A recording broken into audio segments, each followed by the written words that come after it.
So ఈరోజు ఇంట్లో చాలా క్యారెట్స్ అయితే మిగిలాయి. సో నేను అమ్మతో కలిసి క్యారెట్ హల్వా చేద్దాం అనుకున్నాను. సో నేను కూడా నేర్చుకుంటున్నాను ఎలా క్యారెట్ హల్వా చేయాలని. సో టుడే సండే కదా, సో ఏదో కొంచెం అట్లా టైంపాస్. సో చూద్దాం ఎలా క్యారెట్ హల్వా చేయాలో. క్యారెట్స్ని నీట్గా కడిగి పీల్ చేసి రెడీ చేసి పెట్టుకున్నాను. సో ఇప్పుడైతే తురమటం స్టార్ట్ చేయాలి. ఇంకా తురుము పట్టడం అయితే అయిపోయిందండి. ఈ మొత్తం పావు కేజీ క్యారెట్స్. సో ఇంత వచ్చింది.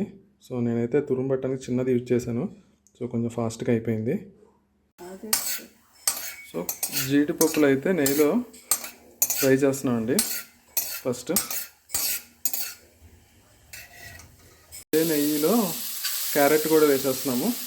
క్యారెట్ వేసి కొంచెం సేపు ఫ్రై చేయాలి.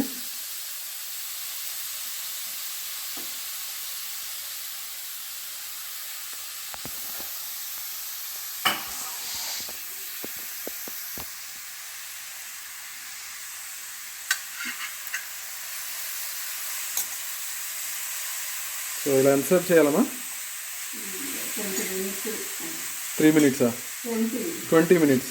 సో ఇట్లా 20 మినిట్స్ దీంట్లోనే ఫ్రై చేయాలి, మాడకుండా చూసుకోవాలంట.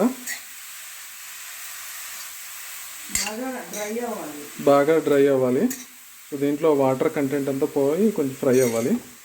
సో మేమైతే గీనే యూజ్ చేస్తున్నాము. ఓకే, ఒక ఆల్మోస్ట్ హాఫ్ అన్ అవర్ అయింది ఇది ఫ్రై అవడానికి. సో దీంట్లో 1/2 లీటర్ కన్నా తక్కువ, కొంచెం తక్కువ మిల్క్ పోస్తున్నాం. 1/2 లీటర్ అయినా పోసుకోవచ్చు. తర్వాత ఏం చేయాలమ్మా? 10 మినిట్స్ ఇవి పాలన్నీ ఇంకిపోయేలా ఉండాలి. ఓకే, పాలన్నీ ఇంకిపోయే వరకు దీని మీద సిమ్లో పెట్టాలంట. దీంట్లో బెల్లం వేయాలి కదా.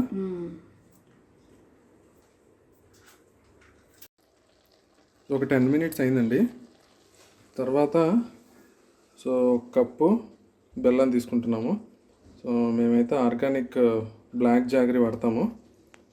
సో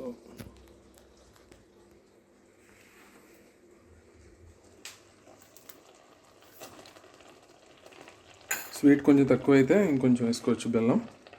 సో ఇంకో 10 మినిట్స్ పాటు ఇది సిమ్లోనే ఉంచి ఇలా చేయాలి ఇది. సో బెల్లం వేసి ఒక 10 మినిట్స్ ఉంచిన తర్వాత ఇదిగోండి ఇట్లా తయారైంది. సో దీంట్లో కొంచెం ఇప్పుడు మనం పక్కన పెట్టుకున్న జీడిపప్పు, ఇది ఇలాచీ పౌడరు వేద్దాం.